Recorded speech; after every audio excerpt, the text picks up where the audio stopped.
Assalamualaikum warahmatullahi wabarakatuh. Perkenalkan, nama saya Nenglan Sari dari kelas 11 IPA 6, absen 24. Di sini saya akan menjelaskan mengenai pembagian wilayah militer Jepang di Indonesia dari kelompok 2. Pada pertengahan 1942, Markas Besar Tentara Jepang melibatkan penduduk di daerah kependudukan dalam aktivitas pertahanan dan kemiliteran, termasuk semi-militer. Maka pemerintah Jepang di Indonesia kemudian pemerintahan militer di bekas wilayah Hindia Belanda atau Indonesia. Jepang membaginya menjadi 3 wilayah pemerintahan militer. Nah, 3 wilayah pemerintahan militer Jepang tersebut ada 3. Yang pertama ada pemerintahan militer Angkatan Darat, tentara ke-25 yaitu Tomi Shudan. Dan yang kedua ada pemerintahan militer Angkatan Darat, tentara ke-16 yaitu Asamu Shudan. Dan yang terakhir pemerintahan militer Angkatan Laut yaitu Armada Selatan kedua. Nah, wilayahnya itu ada di mana aja? Yang pertama pemerintahan militer Angkatan Darat yang tentara ke-25 Tomi Shudan, daerah kekuasaannya itu meliputi Pulau Sumatera yang berpusat di Bukit Tinggi. Nah, untuk yang kedua, pemerintahan militer Angkatan Darat yaitu tentara ke-16 Asamu Shudan, daerah kekuasaannya ini ada di daerah Jawa dan Madura yang berpusat di Jakarta. Di sini juga sudah ditambah oleh beberapa angkatan laut. Dan yang terakhir ada pemerintahan militer Angkatan Laut yaitu Armada Selatan kedua. Di sini daerah kekuasaannya ada di daerah Kalimantan, Sulawesi, Maluku yang berpusat di Makassar. Assalamualaikum warahmatullahi wabarakatuh. Nama saya Zan Kairawan dari absen 35. Saya akan menjelaskan tentang susunan pemerintahan militer Jepang di Indonesia. Pertama ada Gunserikan, yang artinya Panglima Tentara, disebut juga Saiko Shikikan atau Panglima Tertinggi, yang merupakan pucuk pimpinan pemerintahan militer Jepang pada saat itu. Gunserikan berkedudukan setara dengan presiden pada masa kolonial. Yang kedua ada Gunseikan. Gunseikan adalah kepala pemerintahan militer yang dirangkap oleh kepala staf. Yang menjadi kepala staf pertama adalah Mayor Jenderal Sezaburo Okazaki. Selanjutnya ada Gunseikanbu. Gunseikanbu merupakan kantor pusat pemerintahan militer atau staf pemerintahan militer. Di lingkungan Gunseikanbu terdapat 5 departemen atau disebut juga dengan sebutan Bu. Yang pertama ada Samobu, yaitu Departemen Dalam Negeri. Yang kedua ada Zaimubu, yaitu Departemen Keuangan. Yang ketiga ada Sangyobu, yaitu Departemen Perusahaan, Industri, dan Kerajinan Tangan atau urusan perekonomian. Yang keempat ada Kotsubu, yaitu Departemen Lalu Lintas. Yang kelima ada Shihobu, yaitu Departemen Kehakiman. Yang terakhir ada Gunseibu. Gunseibu merupakan koordinator pemerintah yang bertugas untuk memulihkan ketertiban dan keamanan. Pada masa kini Gunseibu disetarakan dengan posisi gubernur yang mengurus pemerintahan sehari-hari di jajahannya di provinsinya masing-masing. Assalamualaikum warahmatullahi wabarakatuh. Nama saya Sania Lufi Fadilah dari kelompok 2. Di sini saya akan membahas tentang departemen-departemen yang ada pada susunan pemerintahan militer Jepang. Departemen-departemen yang ada pada susunan pemerintahan Jepang ini dibagi menjadi 5 bu atau departemen, yaitu Somubu atau Departemen Urusan Umum. Yang kedua ada Zaimubu atau Departemen Keuangan. Yang ketiga ada Sangyobu atau Departemen Perusahaan, Industri, dan Kerajinan Tangan. Yang keempat ada Kotsubu atau Departemen Lalu Lintas. Dan yang terakhir ada Shihobu atau Departemen Kehakiman. Departemen-departemen di atas diberikan kepada setiap daerah yang dikuasai oleh koordinator pemerintah militer. Di antaranya ada di Jawa Barat berpusat di Bandung, di Jawa Tengah berpusat di Semarang, dan di Jawa Timur berpusat di Surabaya. Di samping itu dibentuklah 2 daerah istimewa atau yang biasa disebut Kochi dalam bahasa Jepang, yaitu daerah Surakarta dan Yogyakarta.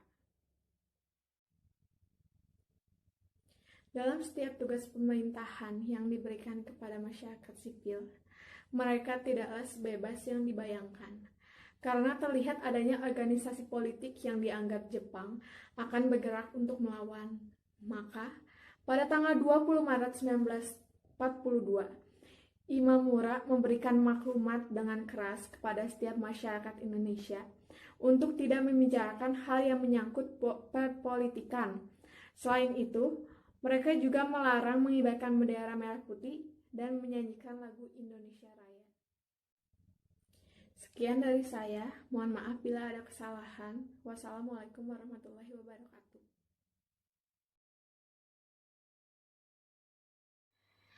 Assalamualaikum warahmatullahi wabarakatuh.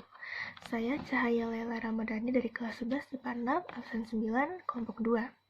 Di sini saya akan menyampaikan materi mengenai pemerintahan sipil Jepang. Yang pertama ada pembentukan pemerintahan sipil Jepang.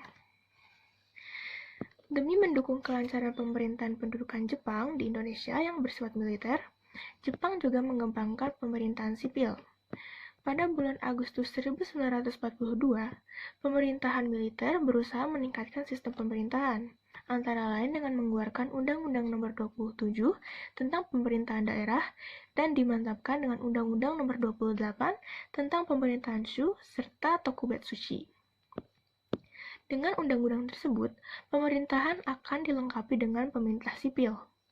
Menurut Undang-Undang Nomor 28 tersebut, Jepang membagi wilayah pemerintahan daerah menjadi beberapa tingkatan, yaitu Shu atau Karisidenan yang merupakan pemerintahan daerah yang tertinggi, dipimpin oleh seorang shochukan atau sama seperti gubernur. Shochukan juga memiliki kekuasaan, yaitu kekuasaan legislatif dan kekuasaan eksekutif, seperti gubernur pada Hindia Belanda. Kemudian ada Shi atau kota peraja, Ken atau kabupaten, Gun atau kawedanan, Son atau kecamatan, dan Ku atau desa atau kelurahan. Ken dipimpin oleh seorang Kencho, Gun dipimpin oleh seorang Guncho, Son dipimpin oleh seorang Soncho, Ku dipimpin oleh seorang Kucho. Bagian wilayah tersebut mencakup seluruh Pulau Jawa dan Madura, terkecuali Kochi Yogyakarta dan Surakarta. Adapun Jepang membagi Pulau Jawa dan Madura menjadi 17 Shu. Dalam menjalankan pemerintahannya, Shochukan dibantu oleh Chokan Kanbo atau Majelis Permusyawaratan Shu. Setiap Chokan Kanbo memiliki 3 bu atau bagian, yaitu Naisebu atau merupakan bagian pemerintahan umum, Kaisebu atau bagian ekonomi, dan Keisatsubu atau merupakan bagian kepolisian. Pemerintah pendudukan Jepang juga dapat membentuk sebuah kota yang dianggap memiliki posisi yang sangat penting sehingga menjadi daerah otonomi atau daerah swatantra. Daerah ini disebut dengan Tokubetsushi atau kota istimewa, yang posisi dan kewenangannya seperti Shu yang berada langsung di bawah pengawasan Gunseikan. Misalnya adalah kota Batavia sebagai Batavia Tokubetsushi di bawah pimpinan Tokubetsu Shicho. Kemudian Tonarigumi, atau dalam bahasa Indonesia adanya kerukunan tetangga, sekarang disebut sebagai rukun tetangga, merupakan sebuah struktur kemasyarakatan yang dibuat oleh tentara pendudukan Kekaisaran Jepang selama Perang Dunia II, khususnya di Manchuria, semenanjung Korea, Kepulauan Sakhalin, Asia Tenggara, termasuk Indonesia juga memiliki sistem ini. Sistem Tonarigumi diperkenalkan oleh tentara pendudukan Kekaisaran Jepang pada 1944 pada bulan Januari. Sistem ini pertama kali sebenarnya diperkenalkan di Pulau Jawa, yang berada di bawah kontrol Angkatan Darat Kekaisaran Jepang atau Rikugun. Tetapi kemudian menyebar juga ke wilayah yang berada di bawah kontrol Angkatan Laut Kekaisaran Jepang atau Kaigun, seperti daerah Sulawesi hingga Indonesia Timur. Fungsi utama dari dibentuknya Tonarigumi adalah untuk memperketat kontrol dan pengawasan tentara pendudukan Kekaisaran Jepang terhadap masyarakat jajahan, sekaligus untuk memperkuat komunikasi pemerintahan militer Jepang dengan warga ataupun sesama warga itu sendiri. Pembentukan Tonarigumi ini memudahkan tentara pendudukan Kekaisaran Jepang untuk mengontrol warga dan juga untuk melakukan mobilisasi sumber daya alam maupun manusia guna kepentingan Kekaisaran Jepang. Jumlah total tonarigumi di Pulau Jawa saat Kaisaran Jepang berkuasa ada sekitar 508.745 yang terdiri dari total 8.967.320 kepala rumah tangga di seluruh Jawa saat itu. Setiap satu tonarigumi terdiri atas 10 sampai 20 kepala rumah tangga, diketuai oleh tonarigumicho yang diangkat oleh kucho atau lurah. Setiap tonarigumi harus melaksanakan tonarigumi jokai atau rapat bekala yang harus dilaporkan sebulan sekali.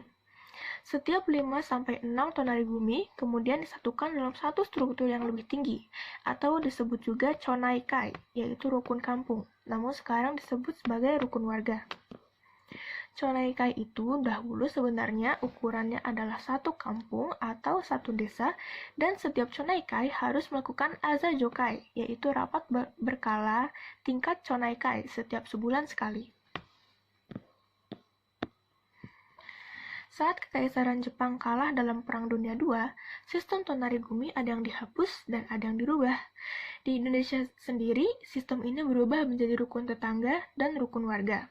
Tetapi, fungsinya bukan lagi untuk pelatihan militer dan membentuk milisi sipil, tetapi untuk kegiatan administrasi seperti pembuatan kartu identitas, pengurusan kependudukan, pembuatan surat pernyataan, dan sebagainya.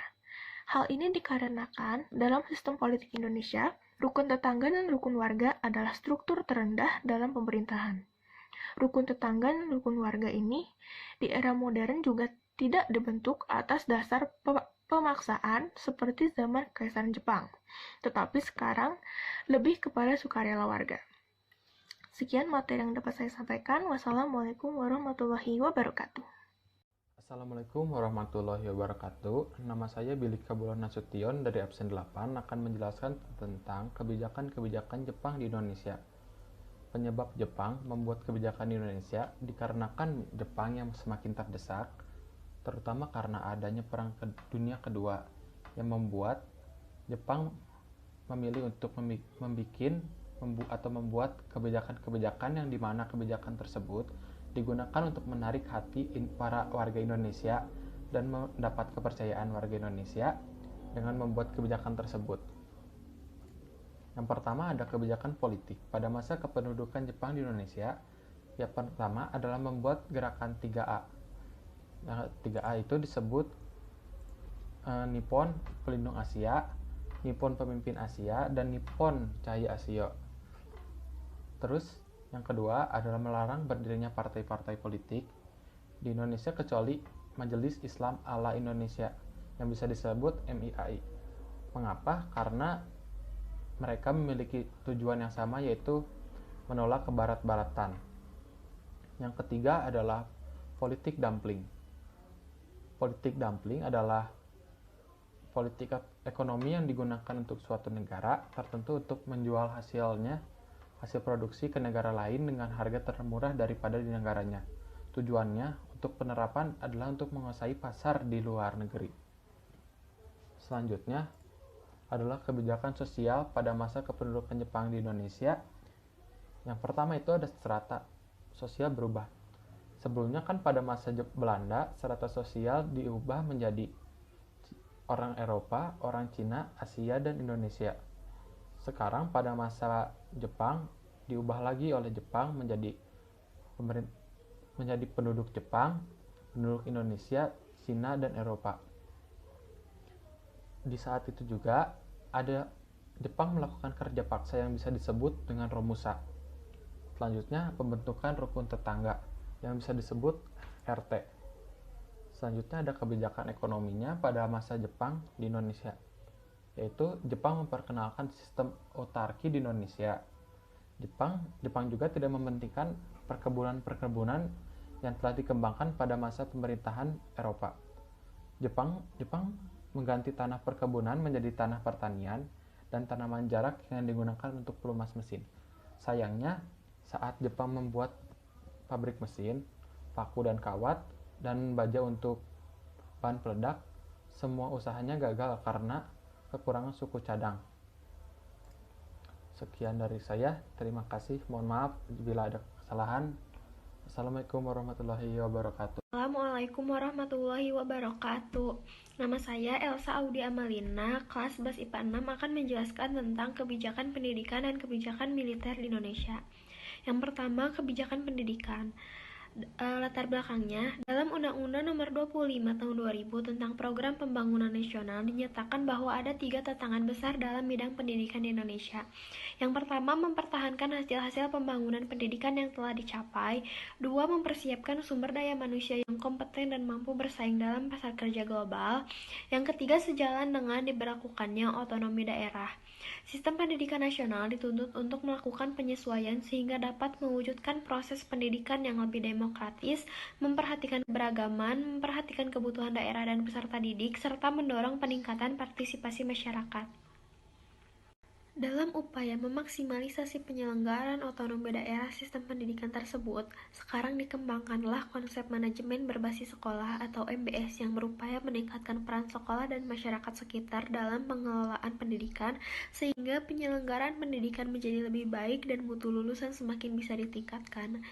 MBS memberikan kebebasan dan kekuasaan yang besar pada sekolah disertai seperangkat tanggung jawab. Dengan adanya pengalihan kewenangan pengambilan keputusan ke level sekolah, maka sekolah diharapkan lebih mandiri dan mampu menentukan arah pengembangan yang sesuai dengan kondisi dan tuntutan lingkungan masyarakatnya.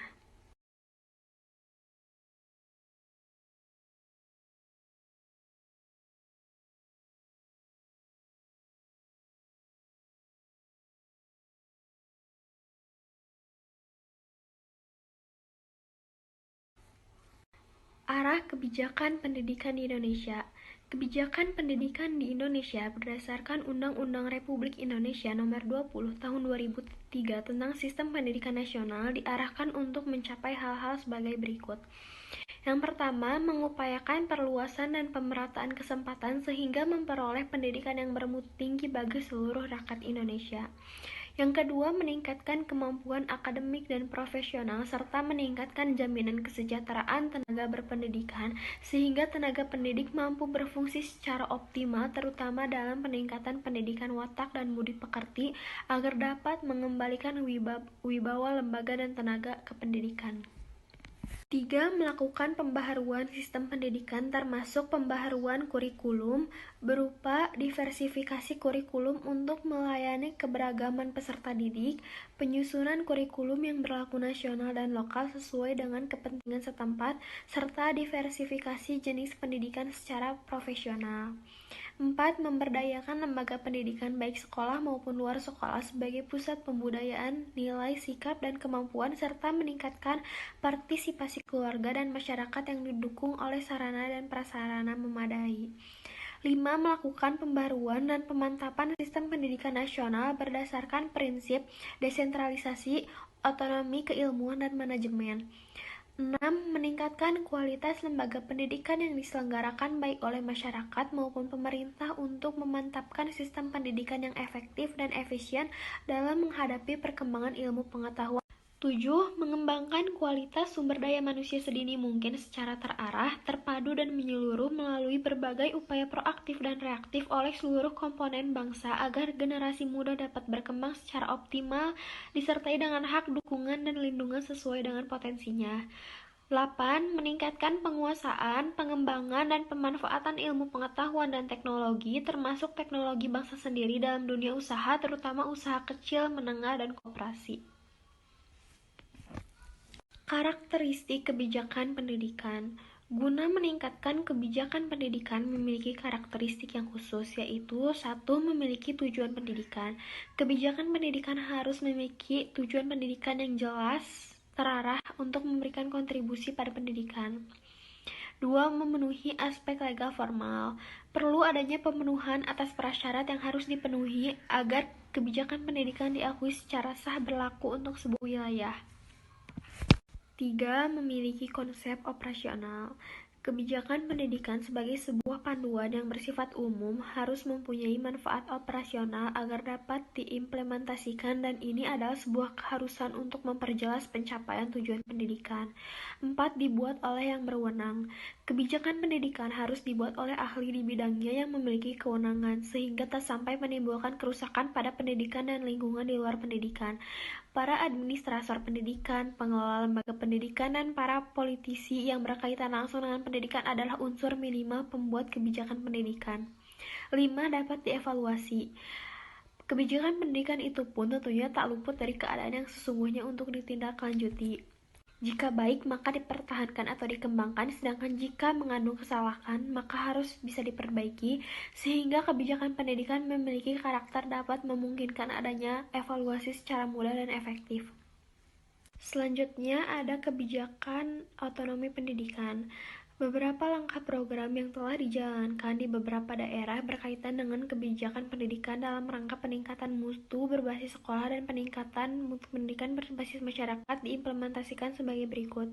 Yang pertama, telah berlakunya UAS dan UAN sebagai pengganti EBTA atau EBTANAS, telah terbentuknya komite sekolah sebagai pengganti BP3, 3. Telah diterapkan muatan lokal dan pelajaran keterampilan di sekolah SLTP, 4. Dihapuskannya sistem royanisasi dalam penerimaan murid baru, 5. Pemberian insentif kepada guru-guru negeri, 6. Pembantuan dana operasional sekolah serta bantuan peralatan praktik sekolah, 7. Bantuan peningkatan sumber daya manusia sebagai contoh pemberian beasiswa pada guru pengikut program Pascasarjana. Di era otonomi daerah, kebijakan strategis yang diambil Direktorat Jenderal Pendidikan Dasar dan Menengah adalah 1. Manajemen peningkatan mutu berbasis sekolah atau School-Based Management, 2. Pendidikan yang berbasis pada partisipasi komunitas atau Community-Based Education, 3. Dengan menggunakan paradigma belajar atau Learning Paradigma, 4. Pemerintah juga merencanakan pendidikan pendekatan Broadcast Education System atau BEE. Proses implementasi kebijakan hanya dapat dimulai apabila tujuan-tujuan dan sasaran-sasaran yang semula bersifat umum telah dirinci, program-program aksi telah dirancang, dan sejumlah dana atau biaya telah dialokasikan untuk mewujudkan tujuan-tujuan dan sarana-sarana tersebut. Yang kedua, ada kebijakan militer. Kebijakan militer atau kebijakan pertahanan adalah suatu kebijakan publik yang berhubungan dengan keamanan internasional dan militer. Kebijakan ini terdiri dari langkah-langkah dan inisiatif yang dilakukan atau tidak dilakukan oleh pemerintah dalam kaitannya dengan pengambilan keputusan dan tujuan-tujuan strategis seperti kapan dan bagaimana melalui komitmen Angkatan Bersenjata Nasional. Kebijakan militer digunakan untuk memastikan retensi kemerdekaan dalam pembangunan nasional dan mengurangi kesulitan yang dipaksa dari para aktor eksternal yang bermusuhan dan agresif. Kementerian Pertahanan atau organisasi sinonim adalah pembuatan keputusan utama dalam kebijakan militer nasional. Kebijakan militer membahas pencapaian tujuan dan sasaran militernya dengan membuat pernyataan eksplisit tentang kemampuan yang diinginkan dalam kesiapan tempur, organisasi militer, hubungan politik militer, kontrol sipil terhadap militer, peran angkatan bersenjata, komando dan kendali, intelijen dan kontra-intelijen militer, diplomasi pertahanan, kemampuan pertahanan dalam hal teknologi, mobilitas, materi dan logistik, memblokir keuangan, profesionalisme dan pelatihan, perekrutan, perubahan sosial dalam militer, tentara permanen, pasukan cadangan militer, dan wajib militer. Sekian dari saya, mohon maaf bila banyak salahnya. Wassalamualaikum warahmatullahi wabarakatuh.